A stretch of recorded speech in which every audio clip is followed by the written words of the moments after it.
मैं बस थोड़ी शांति चाहता था, इसलिए रुद्रगढ़ चला गया। एक पहाड़ी गांव जहां इंटरनेट नहीं, इंसान भी कम थे, लेकिन कुछ तो था वहां जो अब तक मेरे साथ है। कहते हैं वहां एक साया है जो तुम्हारी सबसे प्यारी आवाज में पुकारता है, और अगर तुमने दरवाजा खोल दिया तो वो हमेशा तुम्हारे साथ रह जाता है। मेरा नाम आर्यन है और मैं एक लेखक हूँ। शहर की भागदौड़ से और शोर शराबे से तंग आकर कुछ हफ्तों के लिए शांति की तलाश में उत्तराखंड के लिए एक दूर दराज गुमनाम से गांव रुद्रगढ़ में आ पहुंचता हूं। इंटरनेट पर इस जगह के बारे में ज़्यादा जानकारी नहीं थी, बस कुछ पुरानी तस्वीरों में इसकी खूबसूरती झलकती थी। देवदार के ऊंचे पेड़ों से घिरे पहाड़ और एक शांत बहती नदी। मेरे लिए लिखने के लिए इससे बेहतर जगह और क्या हो सकती थी। गांव पहुंचकर मुझे एहसास हुआ कि यह मेरी कल्पना से भी ज़्यादा खूबसूरत है। यहाँ वक्त जैसे ठहर सा गया था। लकड़ी के बने पुराने घर, पत्थर के रास्ते और हर चेहरे पर एक अजीब सी गंभीरता। लोग अजनबी नहीं थे, पर उनमें एक दूरी थी। वे मुस्कुराते कम और घूरते ज़्यादा थे। मैंने गांव के आखिरी छोर पर बना एक पुराना गेस्ट हाउस किराए पर लिया। उसकी मालकिन एक बूढ़ी औरत थी जिसे सब बुढ़िया माई कहते थे। उसकी आंखों में कुछ राज दबे हुए थे। जब मैंने पहली रात का किराया दिया तो उसने मेरे हाथ पर अपना झुर्रियों वाला हाथ रखा और धीरे से कहा, बेटा, सूरज ढलने के बाद अपने कमरे का दरवाज़ा मत खोलना, और अगर कोई आवाज़ भी दे तब भी नहीं। मैंने सोचा शायद जंगली जानवरों का खतरा होगा। मैंने हाँ में सिर हिला दिया और अपने कमरे में चला गया। पहली 2 रातें शांति से गुजरी। मैं दिन में गांव की खूबसूरती को अपने कैमरे में कैद करता और रात में अपनी कहानी लिखता। तीसरी रात मौसम ने करवट ली। आसमान में काले बादल घिराए और देखते ही देखते भारी बर्फबारी शुरू हो गई। बर्फीली हवाओं के थपेड़े मेरी खिड़की से टकरा रहे थे और एक अजीब सी सनसनाहट पैदा हो रही थी। देर रात जब मैं लिखने में डूबा हुआ था, मुझे दरवाजे पर एक हल्की सी खरोंच सुनाई दी।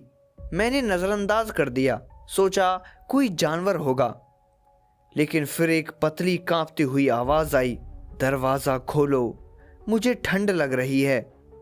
आवाज़ एक बच्चे की थी। मेरा दिल दहल गया। इतनी बर्फबारी में कोई बच्चा बाहर क्या कर रहा है? मैं दरवाज़ा खोलने के लिए उठा, पर तभी मुझे बुढ़िया माई की चेतावनी याद आई। मैं दरवाजे के पास गया और पूछा, कौन हो तुम? बाहर से कोई जवाब नहीं आया, बस एक खामोशी थी। कुछ देर बाद मैंने दरवाजे के नीचे से देखा।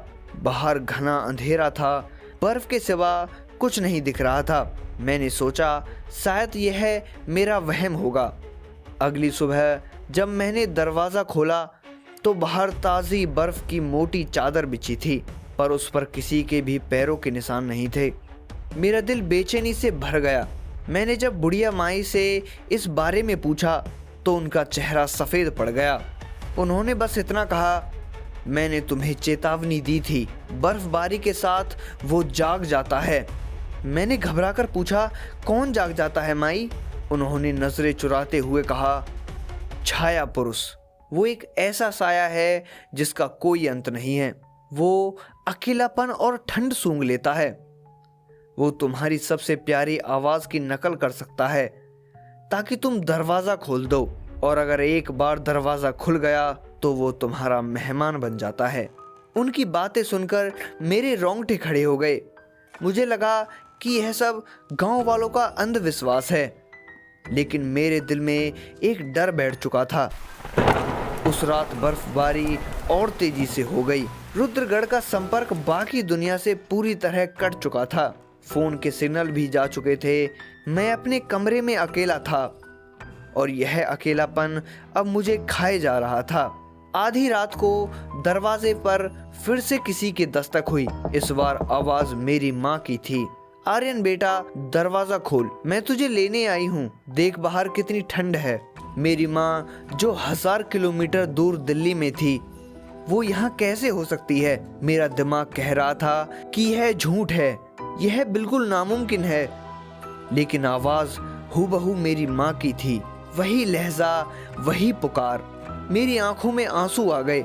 बाहर से माँ की रोने की आवाज मुझे खाए जा रही थी। वो बोलती थी, बेटा दरवाजा खोल दे, मैं बर्फ में जम जाऊंगी। मैं एक कसमकस में था। मेरा दिल और दिमाग एक जंग लड़ रहे थे। मैं दरवाजे की तरफ बढ़ा। मेरा हाथ कांपते हुए कुंडी तक पहुंच गया। तभी मुझे याद आया, पैरों के निशान। मैं चीख कर पीछे हटा, तुम मेरी माँ नहीं हो, चली जाओ यहाँ से। बाहर की आवाज अचानक बंद हो गई।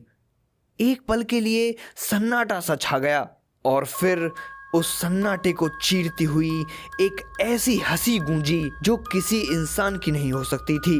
वो एक गहरी और डरावनी हंसी थी जो सीधे रूह में उतर रही थी। अब दरवाजे पर जोर जोर से धक्का पड़ने लगा, जैसे कोई विशाल जानवर उसे तोड़ने की कोशिश कर रहा हो। मैं डर के मारे कमरे के कोने में दुबक गया, अपने कान बंद कर लिए। दरवाजा कहाँ पे जा रहा था। मुझे लग रहा था कि वो किसी भी पल टूट जाएगा। यह सब घंटों तक चलता रहा और मुझे नहीं पता कि मैं कब बेहोश हो गया। जब मेरी आंख खुली तो सुबह हो चुकी थी। सूरज की किरणें खिड़की से अंदर आ रही थीं। बाहर शांति थी, बर्फबारी रुक चुकी थी। मैंने कांपते हुए दरवाजा खोला। बाहर ताज़ी बर्फ पर इस बार कुछ पैरों के निशान थे, लेकिन वो किसी इंसान के नहीं थे। वो बहुत लंबे, पतले और अजीब से थे, जैसे किसी पंजे वाले जीव के हों। और वो निशान मेरे दरवाजे से शुरू होकर देवदार के घने जंगल की तरफ जा रहे थे। मैंने जल्दी से अपना सामान पैक किया। मुझे अब एक पल भी यहाँ नहीं रुकना था। जैसे ही मैं गेस्ट हाउस से निकल रहा था, बुढ़िया माई मुझे दरवाजे पर मिली। उनके चेहरे पर दया का भाव था। उन्होंने मेरे हाथ में एक पुराना तावीज़ रखते हुए कहा, यह छाया पुरुष सिर्फ दरवाज़ा नहीं खटखटाता, जिसे वो एक बार चुन लेता है उसकी छाया बन जाता है। अब तुम जहाँ भी जाओगे तुम्हारा अकेलापन उसे वापस बुलाएगा। मैं बिना कुछ कहे वहाँ से भाग निकला। मैंने रुद्रगढ़ को हमेशा के लिए पीछे छोड़ दिया। आज इस बात को कई साल हो गए हैं। मैं शहर वापस आ चुका हूँ, दोस्तों और परिवार के बीच रहता हूँ। मैं कभी भी अकेला नहीं रहना चाहता, लेकिन कभी कभी जब मैं रात में अकेला होता हूँ तो मुझे अपनी खिड़की के शीशे पर एक हल्की सी खरोंच सुनाई देती है।